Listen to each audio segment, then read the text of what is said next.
किसान यदि बैगन की खेती करते हैं तो बैगन की खेती से भी बहुत अच्छा इनकम करते हैं। और बैगन की खेती करना काफ़ी आसान नहीं होता है, बहुत सारी समस्याएं बैगन की खेती में भी आती हैं। अब देखिए यहाँ एक बैगन की फसल है और पौधे अभी छोटे हैं, लेकिन इस फसल में नीलगाय का आक्रमण हो गया, यानी कहें कि नीलगाय आ गई और देखिए काफ़ी पौधे को नुकसान पहुँचाए। देखिए पैर है नीलगाय का। तो अगर छुट्टा पशु वगैरह घुस जाते हैं किसी भी फसल में तो फसल को रौंदते भी हैं और खाते भी हैं, जिससे किसान का काफ़ी नुकसान होता है। और बैगन की फसल से अच्छा इनकम हो जाती है। और समस्याओं की बात करें तो इस तरह से पौधे की पत्तियां जो है वो कट जाती हैं। देखिए कटी कटी गोल गोल पत्तियां हैं। और अब पीछे उलट कर देखेंगे तो रस चूसक कीटों का भी प्रकोप दिखेगा। देखिए तो अब देखिए इस तरह से यदि पत्तियां कट रही हैं तो ये सुंडियों के वजह से होता है। एक फाल आर्मीवर सुंडी होता है और रात में आता है और पत्तियों को काट करके खाता है। यहाँ तक कि मुलायम शाखाएं होती हैं तो उसको भी खाता है। और बहुभक्षी कीट की श्रेणी में आता है और दिन में आप देखेंगे तो कहीं नहीं दिखता है, और जैसे ही शाम होगा अंधेरा होगा वैसे ही वह फसलों पे आक्रमण करता है। और उसका विष्ट जो है पत्तियों पे देखा जा सकता है, खाता भी है और विष्ट भी करता है। तो इस फसल में देखा जाए तो फाल आर्मीवर कीट का अटैक दिख रहा है और पत्तियों को ज़्यादा नुकसान हो रहा है। और एक होता है भृंग कीट, लाल लाल कीट होते हैं और इस तरह से आप देख रहे हैं, इनको खाने का काम हमको लगता है भृंग कीट ने ही किया है। तो इस कीट के वजह से भी काफ़ी नुकसान होता है, यह भी पत्ती को नुकसान पहुंचाता है।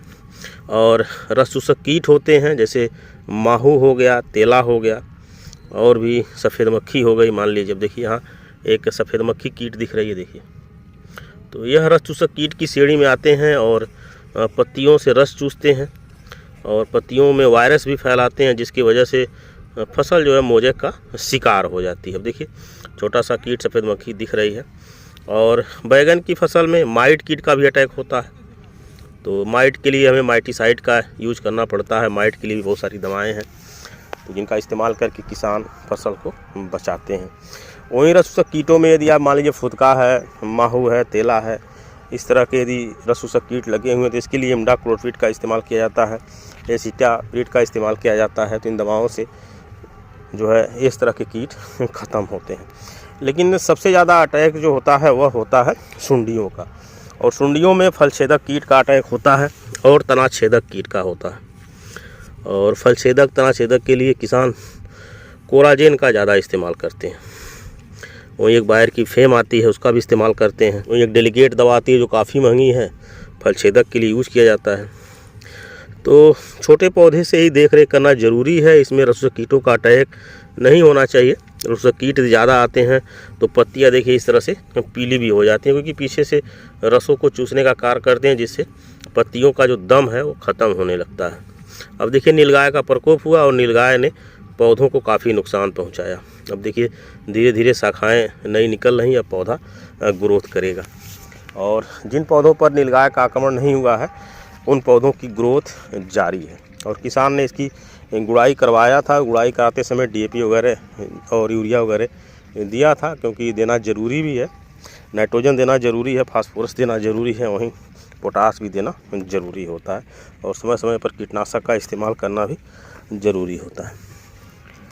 तो बैगन की खेती से बहुत अच्छा इनकम होता है। अभी फसल ग्रोथ कर रही है और हमको लगता है कि 20 दिन बाद इसमें फल आने शुरू हो जाएंगे। अब देखिए इस पौधे पर अटैक नहीं है नीलगाय का, तो ये पौधा काफ़ी शानदार दिख रहा है। पत्तियां भी ठीक है। और ज़्यादा जो है रस चूसक कीटों से ही बचाना ज़रूरी होता है।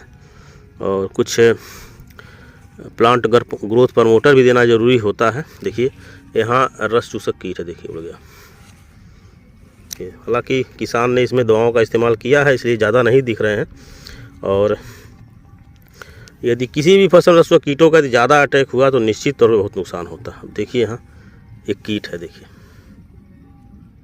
तो इन कीटों से बचाना बहुत ज़रूरी होता है। फसल ग्रोथ कर रही है। बैगन की वैरायटी की बात करें तो यह है सुनग्रो का 704।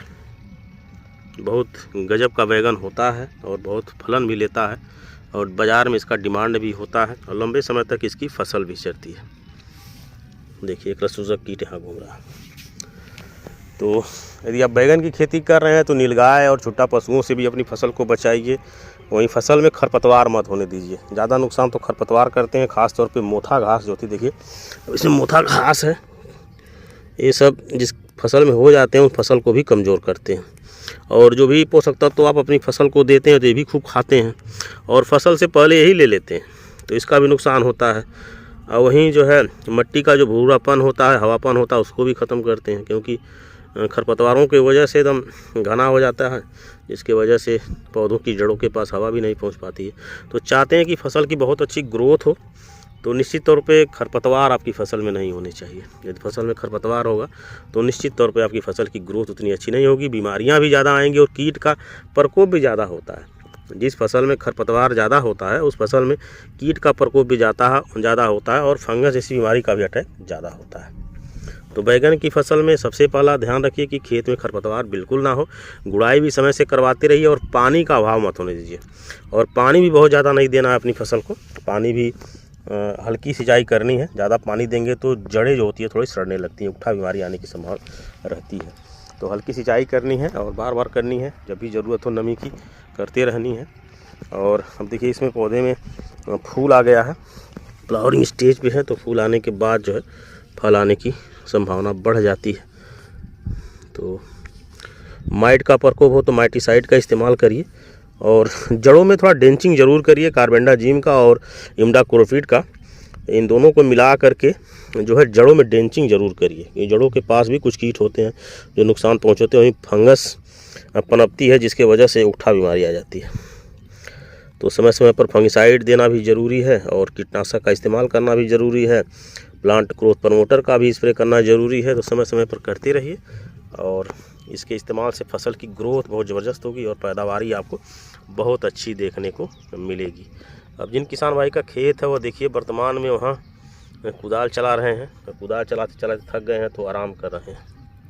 तो बहुत अच्छी तरह से खेती करते हैं, करेला की खेती कर लेते हैं, नेनुआ की खेती करते हैं, लौकी की खेती करते हैं और पीछे बीन्स लगाए हुए हैं। एक अच्छे किसान हैं और ज़्यादा खेत में खेती करते हैं और मंडी में ले जा कर के बेचते हैं फलों को, अच्छा इनकम करते हैं। तो उन्हीं की फसल है यह। और अब लगभग 20 दिन बाद इसमें फल आने शुरू हो जाने की, तुड़ाई भी शुरू हो सकती है, धीरे धीरे ग्रोथ होगी। पूरा ठंड भर इनको बहुत अच्छा बैगन मिलेगा और बैगन जो है कई वर्ष तक की चल जाती है। यदि अच्छी तरह से यदि आप देखभाल रखते हैं तो वर्ष भर भी चल जाती है। और पौधे जब बढ़ जाते हैं तो उसकी पंगाई कर दीजिए तो फिर एक बार पौधे आगे बढ़ जाते हैं। तो लंबा समय के लिए होती है फसल इसकी और लंबे अवधि तक आप इससे फल लेते रहते हैं और बाज़ार में इसका डिमांड भी रहता है और 12 मास जो है बैगन की मांग रहती है। तो किसान भाई जानकारी कैसी लगी कमेंट में ज़रूर बताएं। अगले वीडियो में एक नई जानकारी लेकर फिर मिलेंगे, तब तक के लिए धन्यवाद।